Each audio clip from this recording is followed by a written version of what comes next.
राधे राधे प्यारे भक्तों। भारतीय संस्कृति में गाय को बहुत सम्मान और श्रद्धा के साथ देखा जाता है। प्राचीन समय से ही गाय को केवल एक पशु नहीं बल्कि पालन पोषण और करुणा का प्रतीक माना गया है।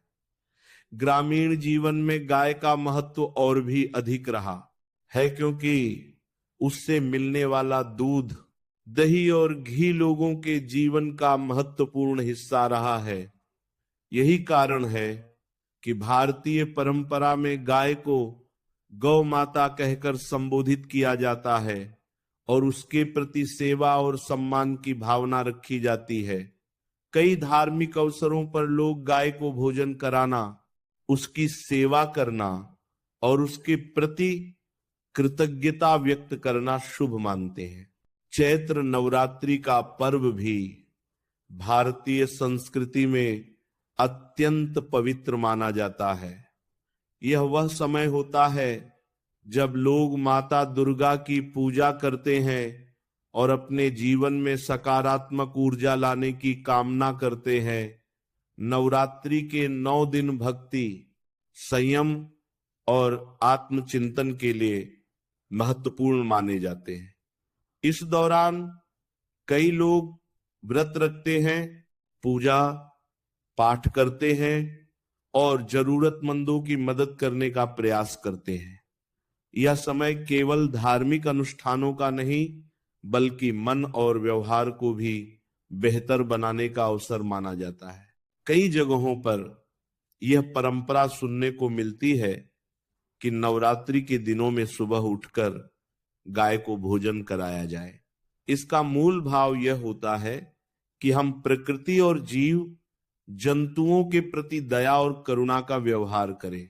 जब कोई व्यक्ति किसी पशु को प्रेम से भोजन कराता है तो उसके मन में भी एक विशेष प्रकार की संतोष और खुशी की भावना उत्पन्न होती है।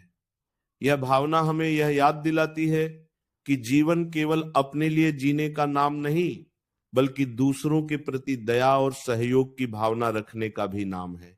कुछ लोग नवरात्रि के पहले दिन या किसी विशेष दिन गाय को मिठाई, गुड़, रोटी या अन्य भोजन खिलाने की परंपरा निभाते हैं। इसके पीछे एक प्रतीकात्मक अर्थ भी देखा जाता है। नवरात्रि के 9 दिनों को देवी शक्ति के 9 रूपों से जोड़ा जाता है और संख्या 9 को शुभ माना जाता है। इसलिए कई लोग इस संख्या से जुड़े प्रतीकात्मक कार्य करते हैं, जैसे 9 दीपक जलाना, 9 कन्याओं को भोजन कराना या 9 प्रकार के भोग अर्पित करना। ये सब भक्ति और श्रद्धा की अभिव्यक्ति के रूप में किया जाता है। धन और समृद्धि के बारे में अक्सर लोग अलग अलग मान्यताओं की चर्चा करते हैं, लेकिन वास्तविक जीवन में समृद्धि केवल किसी एक उपाय से नहीं आती।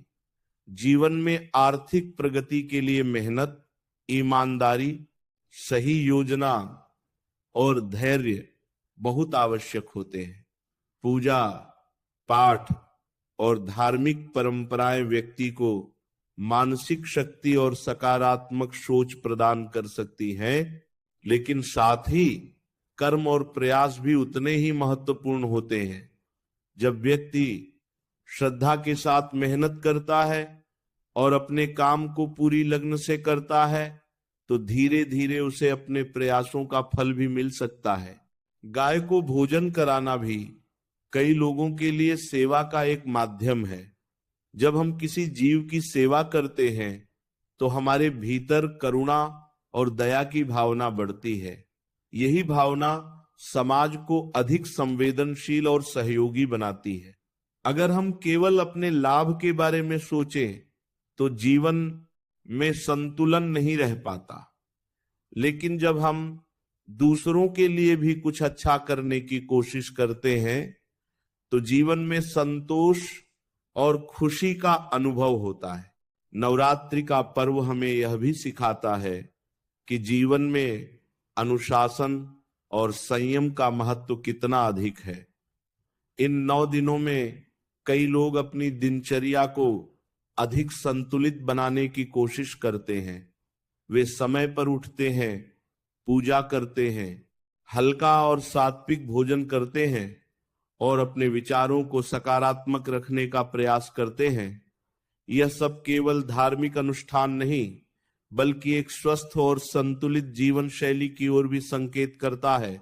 जब व्यक्ति अपने जीवन में सकारात्मक सोच और अच्छे कर्मों को अपनाता है, तो धीरे धीरे उसके व्यवहार में भी बदलाव आने लगता है।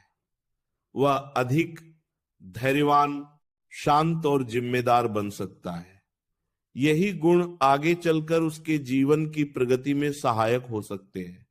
इसलिए धार्मिक परंपराओं का मूल उद्देश्य केवल किसी चमत्कार की उम्मीद करना नहीं, बल्कि व्यक्ति के भीतर अच्छे गुणों को विकसित करना भी होता है। कई परिवारों में नवरात्रि के दौरान लोग मंदिर जाते हैं, भजन कीर्तन करते हैं और जरूरतमंदों को भोजन या वस्त्र दान करते हैं।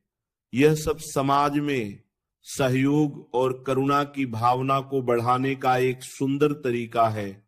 जब हम दूसरों की मदद करते हैं तो हमारे मन में भी संतोष की भावना उत्पन्न होती है और यही संतोष जीवन को अधिक अर्थपूर्ण बनाता है। इस प्रकार देखा जाए तो नवरात्रि जैसे पवित्र पर्व हमें केवल पूजा पाठ ही नहीं, बल्कि जीवन को बेहतर बनाने की प्रेरणा भी देते हैं। गाय को भोजन कराना, जरूरतमंदों की मदद करना, अपने मन को शांत रखना और मेहनत के साथ अपने लक्ष्य की ओर बढ़ना, यह सब मिलकर जीवन को संतुलित और सकारात्मक बना सकते हैं। अंत में यही कहा जा सकता है कि धार्मिक परंपराएं हमें करुणा, श्रद्धा और सकारात्मकता का संदेश देती हैं। अगर हम इन मूल्यों को अपने जीवन में अपनाते हैं और साथ ही ईमानदारी और मेहनत के साथ आगे बढ़ते हैं, तो जीवन में प्रगति और संतोष दोनों प्राप्त हो सकते हैं। यही संतुलन वास्तव में जीवन को समृद्ध और खुशहाल बनाने का सबसे बड़ा आधार होता है। भारतीय संस्कृति में नवरात्रि का पर्व केवल एक धार्मिक अनुष्ठान नहीं, बल्कि आस्था, भक्ति और आत्मशुद्धि का एक विशेष समय माना जाता है। जब चैत्र नवरात्रि का आरंभ होता है तो वातावरण में एक अलग ही आध्यात्मिक ऊर्जा महसूस होने लगती है। लोग अपने घरों की साफ सफाई करते हैं, मंदिरों को सजाते हैं और पूरे मन से देवी मां की आराधना में लग जाते हैं। यह समय मन को शुद्ध करने, नकारात्मक विचारों को दूर करने और जीवन में सकारात्मकता लाने का अवसर माना जाता है।